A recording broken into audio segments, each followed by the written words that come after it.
Hello hello my dear student, welcome to the social scholar channel.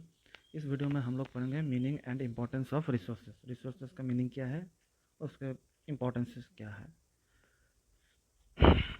तो अगर हम लोग सबसे पहले मीनिंग देखेंगे तो मीनिंग क्या है।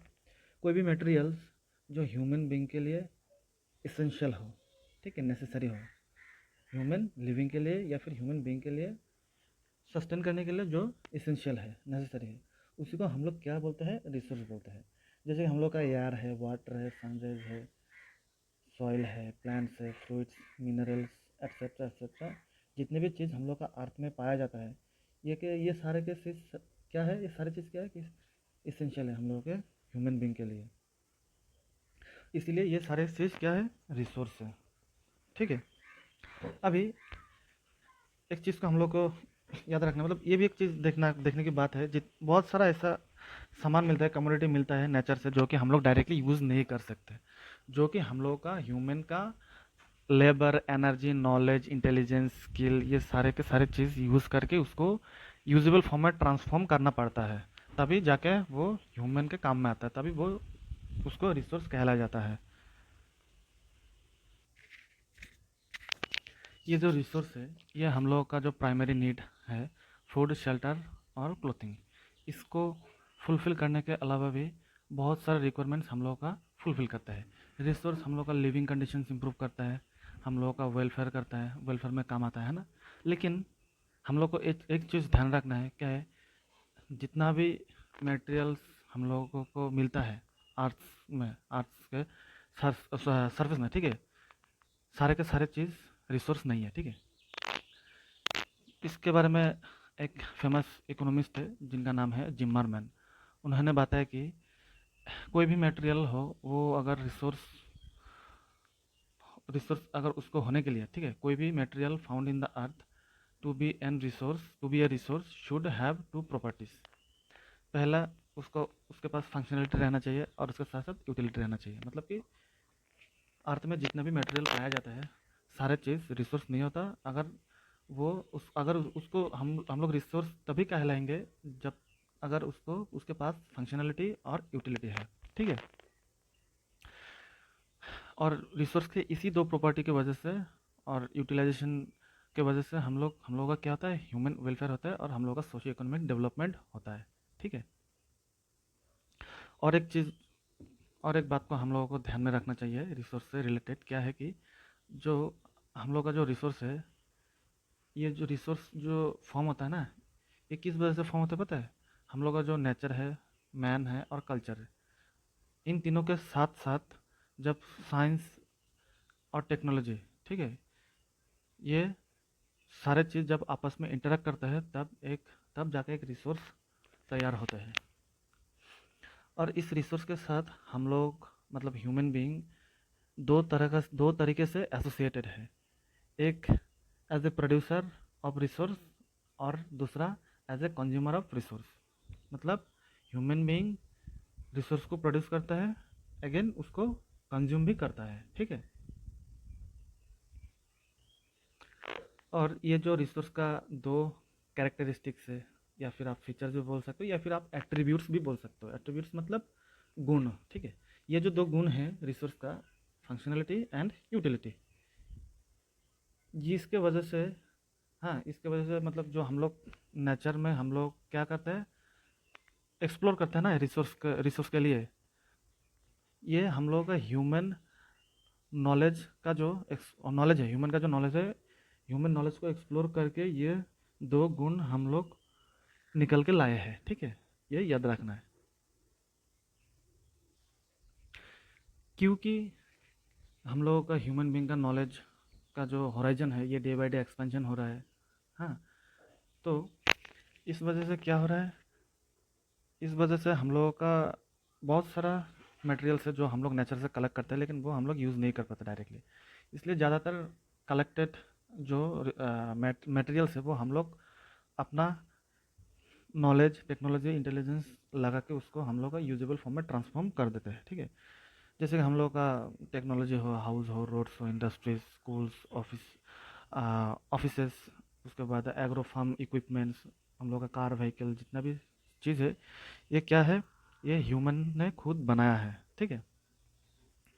ये ह्यूमन खुद बनाया है और इसलिए इसको क्या बोलते हैं, मैन मेड रिसोर्स। जैसे कि आप लोग देख पा रहे हो, ये जो बढ़िया सा एक ब्रिज है, ये क्या है, मैन मेड रिसोर्सेस है, ठीक है। ऊपर से ऊपर से ये जो मैन है या फिर ह्यूमन बीइंग है, ये एक तरह का रिसोर्सेस का प्रोड्यूसर और क्रिएटर भी है, इसलिए ह्यूमन को क्या बोला जाता है, ह्यूमन रिसोर्स बोला जाता है।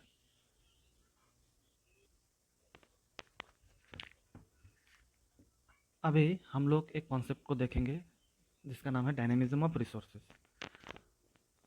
जो डायनेमिज्म वर्ड है, डायनेमिज्म मतलब पोटेंशियल या फिर which is constantly in movement और चेंजिंग, ठीक है, उसको बोलते हैं डायनेमिक, ठीक है। तो हम लोग का जो रिसोर्स है ये डायनेमिक है। कैसे डायनेमिक है, मतलब ये थ्रू आउट द टाइम, ठीक है, एक नहीं रहता, ये ट्रांसफॉर्म होते रहता है। मतलब इसका जो स्टेट है ये कॉन्स्टेंटली चेंज होते रहता है। जैसे कि कोई भी कमोडिटी जो हम लोग के चारों ओर हम लोग मिल रहा है, वो अगर अभी यूज़ नहीं हो रहा है, हाँ ठीक है, वो अगर अभी यूज़ नहीं हो रहा है, बाद में वो यूज़ हो सकता है। मतलब कोई भी चीज़ जो हम लोग को चारों तरफ मिल रहा है, हम लोग को चारों ओर, वो अभी यूज़ नहीं हो रहा है और हार्मफुल भी नहीं है, ठीक है, हम लोग का यूजेबल भी नहीं है, हार्मफुल भी नहीं है आज, लेकिन इन फ्यूचर में क्या है, वो यूज़ हो सकते हैं, हम लोग का वेलफेयर के लिए, भलाई के लिए वो यूज़ हो सकते हैं। मतलब अगर अभी यूज़ नहीं हो रहा है, हम लोग का कोई काम में नहीं आ रही, या फिर वो चीज़ हम लोग का कोई क्षति भी नहीं कर रहा है, हार्म भी नहीं कर रहा है, ये एक स्टेट है। अगर इन फ्यूचर में उसका अगर यूज़ होगा, वेलफेयर के लिए यूज़ होगा हम लोग का, तो मतलब तब इस अभी जो स्टेट है इसका मतलब चेंज होना, इसका स्टेट, तो इसी चेंजेस को क्या बोलता है, रिसोर्स का डायनेमिज्म बोलता है, ठीक है। और इसी डायनेमिज्म ऑफ रिसोर्स में हम लोग का और दो चीज़ याद रखना है, एक है न्यूट्रल स्टफ और एक है रेजिस्टेंस, ठीक है। न्यूट्रल स्टफ क्या है, न्यूट्रल स्टफ वो मटेरियल्स है जो हम लोग को अर्थ में पाया जाता है, जो कि हम लोगों का लिए मतलब यूज़फुल भी नहीं है, हार्मफुल भी नहीं है, मतलब न्यूट्रल, कोई काम नहीं है उसका, वो है न्यूट्रल स्टफ। और रेजिस्टेंस क्या है, रेजिस्टेंस है जो चीज़ हम लोग को, कोई भी चीज़ हम लोग का जो मिल रहा है अर्थ में, उससे अगर हम लोग का हार्म हो रहा है, ठीक है, ह्यूमन बींग का हार्म हो रहा है, तो उसको बोलेंगे हम लोग रेजिस्टेंस, ठीक है। मतलब ये क्या दर्शाता है, ये रिसोर्स का डायनेमिज्म दर्शाता है। एक रिसोर्स है, उसका कोई काम नहीं है, मतलब उसका वो रिसोर्स ह्यूमन का कोई काम नहीं है ना, तो उसको ह्यूमन का कोई बुराई कर रहा है, लेकिन वही सेम रिसोर्स इन फ्यूचर उसका काम भी आ रहा है या फिर उससे बुराई भी हो रहा है। तो ये क्या दर्शाता है, रिसोर्स का डायनेमिज्म दर्शाता है, ठीक है। तो आप लोगों को समझ में आ गया न्यूट्रल स्टफ और रेजिस्टेंस के बारे में, ठीक है। अभी न्यूट्रल स्टफ का एक एग्जांपल देते हैं समझने के लिए, और बेटर तरीके से समझने के लिए एक एग्जांपल। हम लोग ह्यूमन बीइंग, जब तक ये पता नहीं चला हम लोग का ह्यूमन बीइंग का कि कोयला से हम लोग एनर्जी प्रोड्यूस करते हैं, तब तक ये कोयला क्या था, एक न्यूट्रल स्टफ था। जैसे ही पता चला कोयला से हम लोग एनर्जी प्रोड्यूस कर सकते हैं, तब क्या हो गया, ये न्यूट्रल स्टफ से रिसोर्स में कन्वर्ट हो गया, ट्रांसफॉर्म हो गया, है ना। ये था न्यूट्रल स्टफ। अभी रेजिस्टेंस का एक एग्जांपल देखेंगे अच्छा तरीके से समझने के लिए। जो हम लोग का जो वेस्ट बंगाल में एक फेमस रिवर है, उसका नाम है उसका नाम है दामोदर रिवर, हाँ। उस दामोदर रिवर ने पहले बहुत सारा, हर साल फ्लड हैवॉक करता था, मतलब बाढ़ लाते थे। क्या क्या तब क्या क्या उस बाढ़ से हम लोगों को बहुत क्षति होता था, लोगों को बहुत चोटें पहुंचते थे, इकोनॉमिक लॉस होते थे। तब ह्यूमन ने क्या किया, अपना टेक्नोलॉजी, साइंटिफिक नॉलेज को यूज़ करके वहाँ पे एक डैम बनाया। अभी इस डैम से क्या हो गया, लोगों का इरिगेशन के लिए पानी मिल रहा है। जब ज़्यादा वाटर है उसको रोक दे रहे हैं ताकि बाढ़ ना हो पाए, और उसको रोक के उस वाटर को खाने के लिए, वाटर को पीने के लिए फिल्टर कर रहे हैं, इरिगेशन के काम के लिए और वेरियस टाइप का काम के लिए यूज़ कर रहे हैं। तो पहले जो वही रिवर जो पहले फ्लड करा देता था, वो पहले रिवर एज ए रेजिस्टेंस था, ठीक है। लेकिन उसी रिवर पे डैम बनाने के बाद वो रिवर क्या हो गया, अभी रिसोर्स के रूप में कन्वर्ट हो गया, क्योंकि वो वहाँ पे डैम बनाने के बाद वहाँ से हम लोग क्या मिल रहा है, इलेक्ट्रिसिटी मिल रहा है, वहाँ पे हाइड्रो इलेक्ट्रिसिटी जनरेट हो रहा है ना। तो ये क्या है, रिसोर्स का एक डायनेमिक कैरेक्टर को शो करता है, दिखाता है। इस टॉपिक में हम लोग और एक लास्ट चीज़ है, एक लास्ट कॉन्सेप्ट है जो हम लोग को याद रखना है, concept of wealth and resource, ठीक है। हम लोग अक्सर देखते हैं कि वेल्थ और रिसोर्स जो है वो लोग मतलब कन्फ्यूज़ कर जाते हैं, मतलब रिसोर्स और वेल्थ एक ही मानते हैं, लेकिन एक्चुअली रिसोर्स अलग है, वेल्थ अलग है। हाँ, प्रिंसिपल के मतलब इकोनॉमिक्स को जो जितना भी प्रिंसिपल है, इकोनॉमिक्स के प्रिंसिपल के हिसाब से कोई भी मटेरियल्स जिसका एक्सचेंज वैल्यू वैल्यू है उसको वेल्थ कहा जाता है। मतलब मैं आपको 100 रुपया दूंगा, उसके बदले में हाँ आप हमको क्या दोगे, 5 केजी चावल दोगे, ठीक है। तो ये जो चावल हमने आपसे लिया, उसके बदले में हमने क्या दिया आपको, मनी दिया। तो मनी का एक वैल्यू है ना, सर्टेन वैल्यू का एक मैंने मानी दिया। तो क्या है वेल्थ का, क्या रहेगा, मार्केट वैल्यू रहेगा। तो वेल्थ क्या है, वेल्थ कोई भी मटेरियल जिसका मार्केट वैल्यू है या फिर एक्सचेंज वैल्यू है, उसको हम लोग वेल्थ बोलेंगे। वेल्थ का क्या क्या फीचर है, वेल्थ का यूजफुलनेस होगा, वेल्थ का जो सप्लाई है वो रिलेटिवली लिमिटेड रहेगा, ठीक है। वेल्थ को हम लोग एक इंडिविजुअल से या फिर एक आदमी से दूसरे आदमी को ट्रांसफ़र कर सकता है, या फिर क्या कर सेल कर सकता है थ्रू मनी और वैल्यू एक्सचेंज के थ्रू, है ना। वेल्थ के एग्जांपल में क्या क्या आएगा, जैसे कि हम लोग का लैंड है, हाउस है, मशीनरीज है, कंपनी शेयर है, ये सारे के सारे चीज़ क्या वेल्थ है।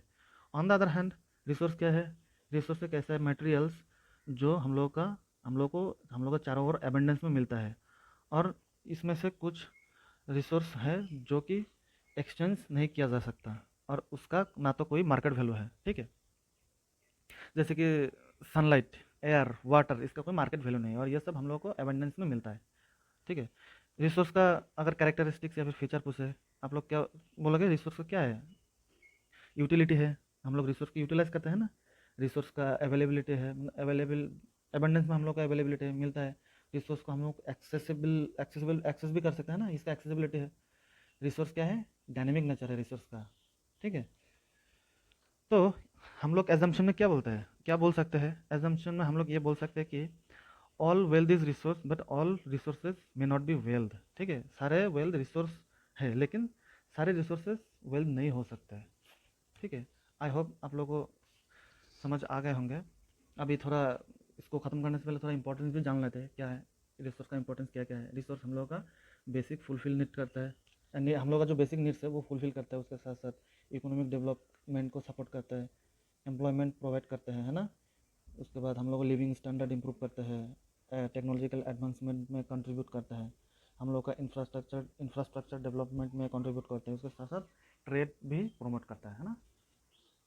तो आई होप आप समझ गए।